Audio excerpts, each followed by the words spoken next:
दोस्तों, कहा जाता है कि आदमखोर लोग जिंदा रहने के लिए इंसानों को मारकर खाते हैं। लेकिन क्या हो जब इंसानों का मीट इतनी ज्यादा पॉपुलर हो जाए कि एक आम आदमी भी बहुत ही स्वाद के साथ उस मीट को खाने लगे। फ्रांस की इस मीट शॉप में ऐसा ही होता है। शहर के बीचों बीच मौजूद इस मामूली दुकान के बाहर लोगों की बहुत ज्यादा भीड़ खड़ी होती है। इस शॉप ओनर बहुत ही स्पेशल मीट भेजता है जो कि खाने में इतने ज्यादा लजीज है कि कस्टमर उस मीट के कितने भी पैसे देने के लिए तैयार है। अब धीरे धीरे कर दिन बीतते रहे, लेकिन ना ही उस दुकान की भीड़ कम हुई और ना ही उस मीट की पॉपुलैरिटी। इस मीट का टेस्ट ऐसा था कि अगर जिस भी इंसान ने इसे एक बार खाया तो वो इसे भूल ही नहीं पा रहा था। अब एक दिन एक कस्टमर ने शॉप के मालिक विंसेंट से पूछ लिया कि आखिर यह मीट किस चीज का है। विंसेंट ने उससे झूठ बोलते हुए कह दिया कि यह मीट ईरानियन पिग का है, जिसके बारे में बहुत ही कम लोग जानते हैं। अब यह सुनते ही वहां के आसपास के इलाके में यह बात आग की तरह फैल गई और अब उस दुकान की भीड़ और ज्यादा बढ़ गई थी। उस दुकान की भीड़ इतनी ज्यादा थी कि सड़कों पर जाम तक लगने लगा। अब यह कुछ दिन पहले की तो बात है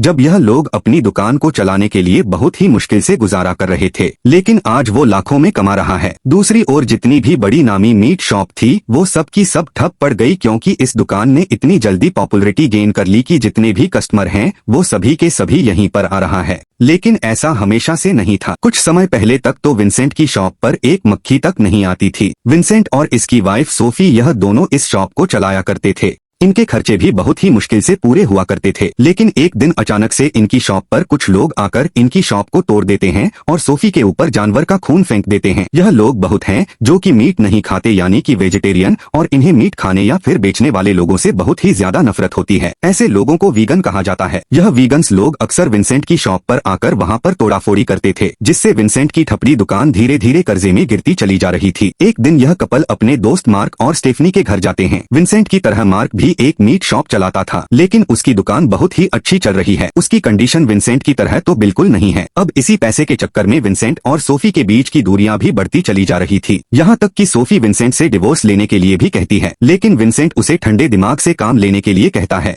इसी बीच उसकी नजर एक वीगन एक्टिविस्ट पर पड़ती है, जिसने कुछ दिन पहले उसकी शॉप पर अटैक किया था। उसे सबक सिखाने के लिए विंसेंट उसे टक्कर मारकर नीचे गिराना चाहता था, लेकिन अब वह जैसे अपनी कार को रिवर्स में लेता है, बॉबीगन उसकी कार के नीचे आकर कुचल कर मारा जाता है। विंसेंट डर कर मदद के लिए पुलिस को कॉल करने वाला था, लेकिन सोफी उसे ऐसा करने से रोकती है क्योंकि उन लोगों ने मर्डर किया था और कोई भी उनकी बातों पर यकीन नहीं करेगा। सोफी को यह आइडिया है क्यों ना अब उसके शरीर को काटकर इसके टुकड़ों को अलग अलग जगहों पर फेंक दें। दरअसल सोफी ने ऐसा एक सीरियल किलर को देखकर सीखा था, यहाँ तक कि वह इसके मीट को पिग के मीट के साथ मिलाकर बेचने का भी सोचती है, लेकिन विंसेंट ऐसा करने से साफ साफ मना कर देता है। खैर, अब इसके बाद यह दोनों उसकी लाश को अपनी शॉप में लाते हैं और उसे ठिकाने लगाने के लिए विंसेंट किसी तरीके से अपनी हिम्मत बांधकर उसके शरीर को छोटे छोटे पीसेस में काटता है। अब घंटों तक उसकी बॉडी को पीसने और काटने के बाद विंसेंट की आंख लग जाती है और अगली सुबह जब वह उठता है तो वह देखता है कि जहां पर उसने ग्राइंड कर मीट रखा था वहां पर वह नहीं है। वो बहुत ही ज्यादा घबरा जाता है, लेकिन इससे पहले कि वो कुछ और सोच पाता, एक कस्टमर उसकी शॉप पर आती है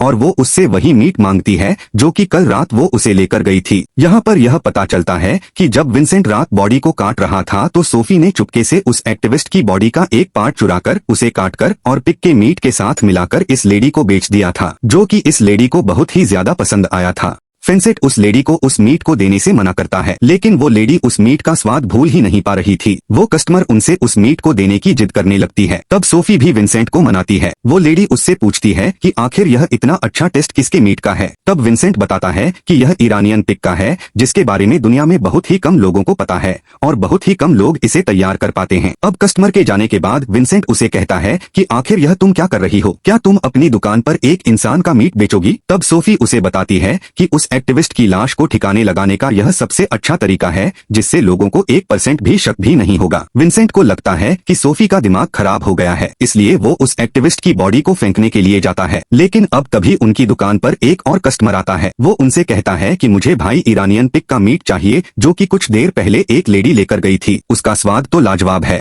अब धीरे धीरे करके वह बॉडी इरानियन पिग के नाम से मशहूर हो गई और उन दोनों ने उसे बेचकर ढेर सारा पैसा कमाया। विंसेंट को तो फिर भी समझ में नहीं आता कि आखिर इस मीट में ऐसा क्या है कि लोग इसे इतने ज्यादा पसंद कर रहा है। अब एक रात वो भी उस मीट को ट्राई करता है और उसे लगता है कि यह उसकी जिंदगी का सबसे अच्छा मीट था। सोफी उसे बताती है कि जिसे हमने मारा वो एक बीगन था। यह लोग मीट वगैरह कुछ भी नहीं खाते, सिर्फ वेजिटेरियन चीजें खाते हैं। शायद यही वजह है कि उसका मीट इतने ज्यादा टेस्टी था। सोफी विंसेंट से कहती है कि क्यों ना हम बीगन्स को मारकर उनका मीट अपनी दुकान में बेचे। लोगों को यह पसंद आ रहा है और इस तरीके से हम बहुत सारे पैसे कमा सकते हैं। लेकिन विंसेंट ऐसा करने से मना करता है क्योंकि पैसों के चक्कर में सोफी अपनी इंसानियत को भी बेच रही थी। खैर, अब इसके बाद अगले दिन उनकी बेटी क्लोई अपने बॉयफ्रेंड लुकस को उनसे मिलाने के लिए लेकर आती है। विंसेंट को इस दिन का बहुत ही बेसब्री के साथ इंतजार था। उस दिन उसने अपने हाथों से ही खाना बनाया, लेकिन जैसे ही वह लकस को सर्व करता है तो लकस उसके द्वारा बनाए हुए डिनर को खाने से मना कर देता है। विंसेंट को पता चलता है कि ल्यूकस भी वीगन है। उसकी देखा क्लोई भी खाना खाने से मना कर देती है और इसके बाद यह दोनों वहाँ से चले आते हैं। अब यह देखकर विंसेंट का खून खोलने लगता है क्योंकि इस लड़के ने 1 मिनट में विंसेंट की पूरे दिन की मेहनत पर पानी फेर दिया। अब विंसेंट को रियलाइज होता है कि शायद सोफी सही कह रही थी, इन वीगन्स को दुनिया में होने नहीं चाहिए। खैर, अब इसके बाद यह दोनों एक बीगन रेस्टोरेंट में जाते हैं और मारने के लिए उस बीगन रेस्टोरेंट के मालिक को चुनते हैं। उनका प्लान बिल्कुल सिंपल था, पहले उस आदमी को मारना है और इसके बाद उसके पीसेस करके उन्हें ग्राइंड करके अपनी शॉप पर बेचना है। अब मौका देखकर विंसेंट एक मीट काटने वाला चाकू लेकर उस आदमी का पीछा करता है, लेकिन जैसे ही वह उसके पास जाता है तो वह डर कर कांपने लगा। उसकी इतनी हिम्मत नहीं हुई कि वो उसके ऊपर चाकू चला सके। इसके बाद वह उन्हें बिना मारे ही वहाँ से निकल पड़ता है। सोफी कहती है कि हमें मारने के लिए अभी थोड़ी प्रैक्टिस की जरूरत है। खैर, अब इसके बाद अगले दिन वो लोग बीगन्स लोगों के बीच में जाकर वहाँ पर बीगन बनने का नाटक करने लगते हैं। इतने सारे लोगों में उन्हें अपने सबसे कमजोर शिकार की तलाश थी। अब तभी उनकी मुलाकात वहाँ पर एक बहुत ही दुबले पतले आदमी से होती है जो कि वहाँ पर उन्हें जानवरों के प्रति इतनी अच्छी भावना देखकर उनकी तारीफ करता है। अब सोफी को उसका टारगेट मिल गया था। वो उससे बात करने के लिए उसे पार्किंग एरिया में बुलाते हैं। वो उसे मारने के लिए अलग अलग तरीकों के बारे में सोचने लगते हैं, लेकिन तभी एक बार फिर से उनके प्लेन पर पानी फिट जाता है। जब वो देखते हैं कि वह पतला आदमी अपने दोस्तों के साथ आया था, विंसेंट तुरंत ही अपना चाकू छुपा लेता है और वहाँ से जाने लगता है। लेकिन वो लोग उन्हें रोक लेते हैं और कहते हैं कि आज रात हम लोग एक मीट शो पर अटैक करने वाले हैं, तुम लोग भी हमारे साथ चलो। अब पकड़े जाने के डर से लोग उनके साथ जाने के लिए तैयार हो जाते हैं, लेकिन जब विंसेंट वहां पर पहुंचा तो उसे पता चला कि जिस शॉप को यह तोड़ने के लिए जा रहा है वो और किसी की नहीं बल्कि उसके दोस्त मार्क की शॉप थी। विंसेंट तो वैसे भी उसके फलते फूलते बिजनेस को देखकर उससे चलता था। वो सभी लोग उसकी दुकान में जाकर उसकी दुकान में तोड़ फोड़ करते हैं। अब यह कर विंसेंट को भी थोड़ा सुकून मिलता है क्योंकि अब वो अकेला नहीं था जिसके साथ नुकसान हुआ था। खैर, अब जब ये लोग आपस में बात कर रहे होते हैं तो इनके बीच आर्गुमेंट्स होना शुरू हो जाते हैं और विंसेंट सोफी को अकेला छोड़कर वहां से चला जाता है। यहाँ पर सोफी को अकेला देखकर एक लड़का उस पर लाइन मारता है। वो सोफी से बात करता है और सोफी भी जल्दी उससे इम्प्रेस हो जाती है। दोनों के बीच सब कुछ सही चल रहा था, लेकिन तभी सोफी को पता चलता है कि वो लड़का वीगन है। वो लड़का सोफी को उसके घर तक छोड़ने के लिए आता है। तब सोफी उसे किस करने के बहाने उसके मुंह पर काट लेती है, जिससे उसके मुंह से ब्लीडिंग होने लगती है। सोफी उसे फर्स्ट एड देने के लिए अपने घर तक चलने के लिए कहती है। तब वो लड़का भी तैयार हो गया। अब तभी सोफी जल्दी से अंदर आकर वहाँ पर बेंस को बताती है कि हमें हमारा शिकार मिल गया है। विंसेंट को अब सिर्फ उसे मारना था, लेकिन अब तभी एक बार फिर से उसके हाथ कांपने लगते हैं और वह ऐसा करने से साफ साफ मना कर देता है। सोफे से कहती है कि तुम कितने बड़े फट्टू हो, तुम्हें जरा भी हिम्मत नहीं है। अब तुम देख लो, अगर तुमने आज रात उसे नहीं मारा तो मैं आज रात उसके साथ ही सोऊंगी। लेकिन यह सब सुनने के बाद भी विंसेंट के अंदर हिम्मत नहीं आती। उसे ऐसा लगता है कि सोफी उसे उकसाने के लिए यह सब कह रही है, लेकिन सोफी तो सचमुच उसके साथ सोने के लिए चली आती है। अब यह देखकर तो विंसेंट पूरी तरीके से गुस्से में आ जाता है। विंसेंट वहाँ पर बहुत ही बुरी तरीके से उस लड़के को मार डालता है। खैर, अब अगले दिन सोफी के पास स्टेफनी का कॉल आता है जो कि उसे कल रात हुए हादसे के बारे में बताती है। कल रात उसकी दुकान में सबसे ज्यादा नुकसान विंसेंट ने ही किया था, लेकिन वो लोग ऐसे दिखावा करते हैं कि जैसे उन्हें कुछ पता ही नहीं है। वहाँ पर एक पुलिस वाला विंसेंट से अकेले में बात करना चाहता था। विंसेंट बुरी तरीके से डर जाता है कि इसे कुछ पता तो नहीं चल गया, लेकिन उस पुलिस वाले से उन्हें पता चलता है कि उन्हें उस बारे में कुछ भी नहीं पता। उस दिन वो ढेर सारे कस्टमर्स को वो इंसानी मांस बेचते हैं। उस मीट को खरीदने के लिए बहुत ही लंबी लाइन लगी थी, जिसके चलते बहुत ही जल्दी वो सारा मीट खत्म हो जाता। इसके बाद से तो इस कपल को जब भी मांस की जरूरत होती तो यह शिकार पर निकलते और किसी न किसी को मारते और इस तरह वो डेली बेस पर लोगों को मारने लगे।